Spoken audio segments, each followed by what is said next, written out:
Me chamo Enéas, tenho 53 anos, estou cursando um curso de Direito, segundo semestre na Faculdade Zumbi dos Palmares. Bom, eu comecei a estudar quando eu era criança, né? Fiz o ensino fundamental até a quinta série do ensino fundamental, algum tempo, fiquei algum tempo sem estudar, porque comecei a trabalhar muito cedo, com 14 anos. Depois eu fiquei um tempo grande afastado da escola e retornei novamente para estudar depois dos 18 anos. Fiz o supletivo, fiz o EJA, terminei o ensino fundamental, entrei no ensino médio, terminei o ensino médio e fiquei 20 anos sem estudar. Bom, eu sou o Leonardo, eu estudo aqui no Centro Universitário das Américas, né, também conhecido como FAM, e eu estou no 8º semestre, período noturno, campus Augusta. O início de tudo, né, então eu trabalhei numa empresa de telecomunicações, onde eu me tornei assistente, né, teve uma evolução, acabei atendendo o gerente desse determinado banco, aí eu consegui me tornar treinador. Amei muito dar treinamento, não é à toa que eu quero ainda fazer mestrado, doutorado, dar aula em faculdade. Então, quando eu entrei nessa área de treinamento, que faz parte da esteira de RH, treinamento e desenvolvimento, aí eu, em RH, descobri o direito, né? Tipo, comecei a ter essa visão, nossa, CLT, né? Consolidação das leis do trabalho, Constituição Federal. Então, eu tive uma professora, a Carolina João Batista, que foi uma professora excelente e, tipo, abriu a minha cabeça para o direito. Exatamente. E aí os professores já começam, vamos dizer assim, né, abrindo aquele leque de possibilidades que tem dentro do direito, e você acaba ficando encantado. Por exemplo, o direito civil, né, que praticamente tudo na nossa vida ele é regido pelo direito civil, como você falou anteriormente, né? Você nasce e você usa o direito civil. A sua vida progressa, você utiliza o direito civil para tudo. Você vai tirar o seu documento de identificação, você vai viajar para algum lugar, você vai lá, você tira o seu passaporte, isso daí tudo é regido pelo direito civil. O direito está presente em todas as coisas, compra, vende, troca.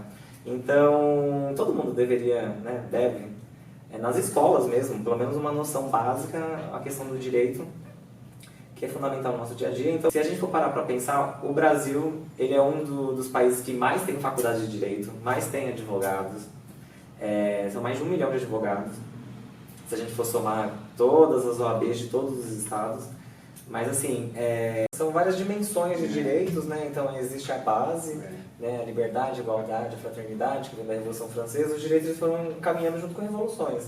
A sociedade foi mudando, o direito foi mudando. Eu gosto muito do termo equidade, né? Então existe a igualdade, que é para todo mundo, somos todos iguais perante a lei.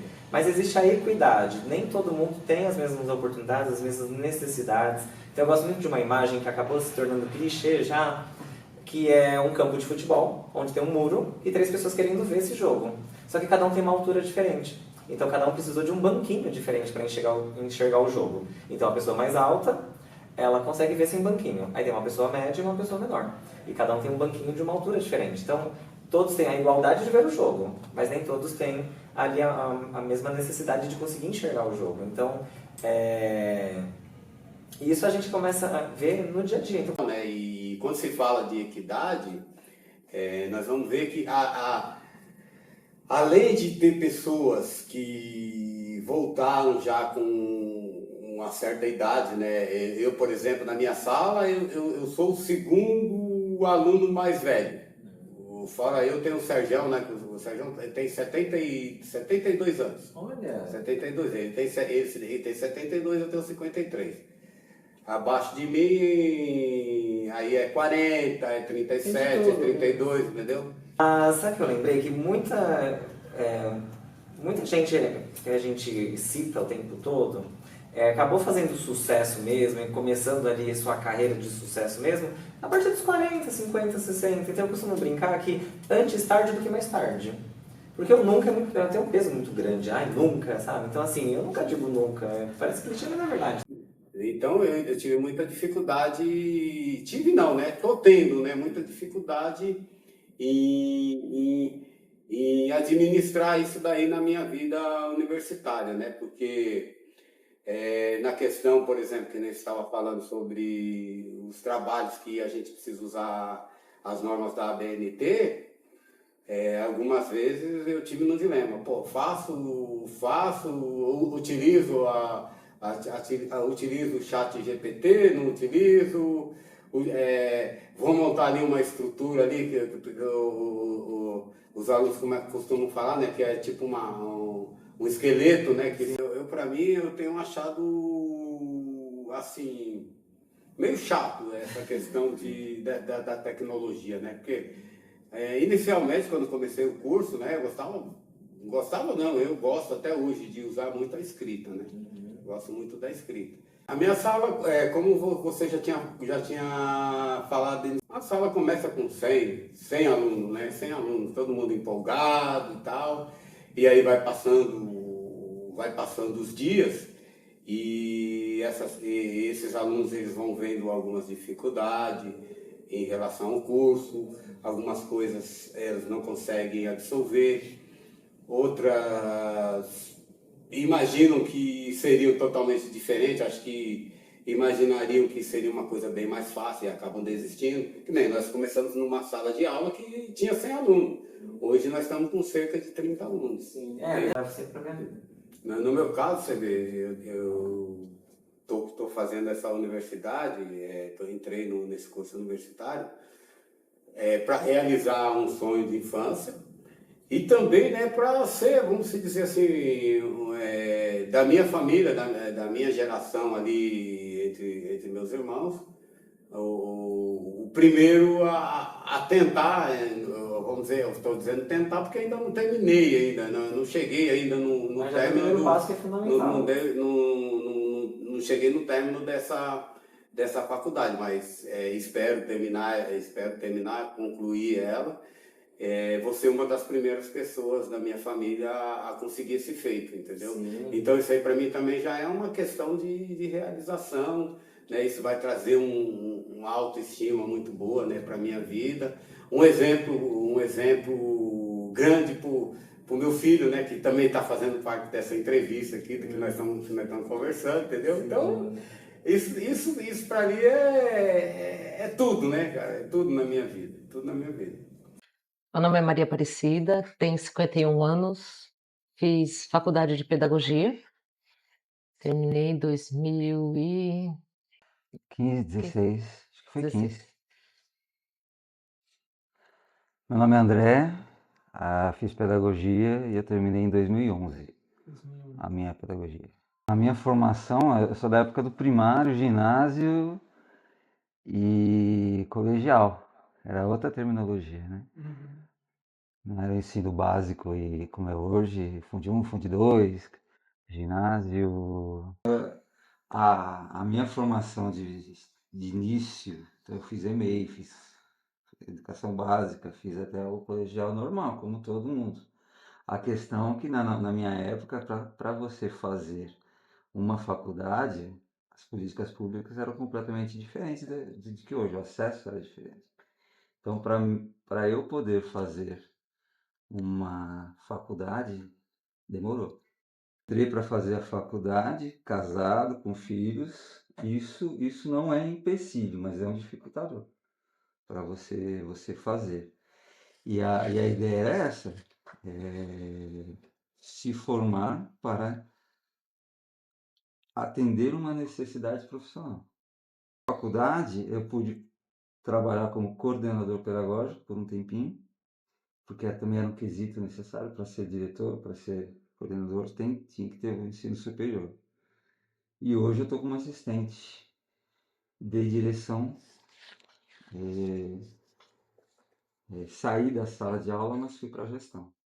Uma trajetória meio que parecida, só que assim, eu sempre também estudei em escola pública, e aí no ensino médio, como eu vim de uma família muito grande, não tinha condições também, e aí Gostaria muito de ter feito faculdade de veterinária, que era o meu sonho, era ser veterinário, mas ficou engavetado porque não tinha condições. Eu fui trabalhar cedo também, aquele negócio todo.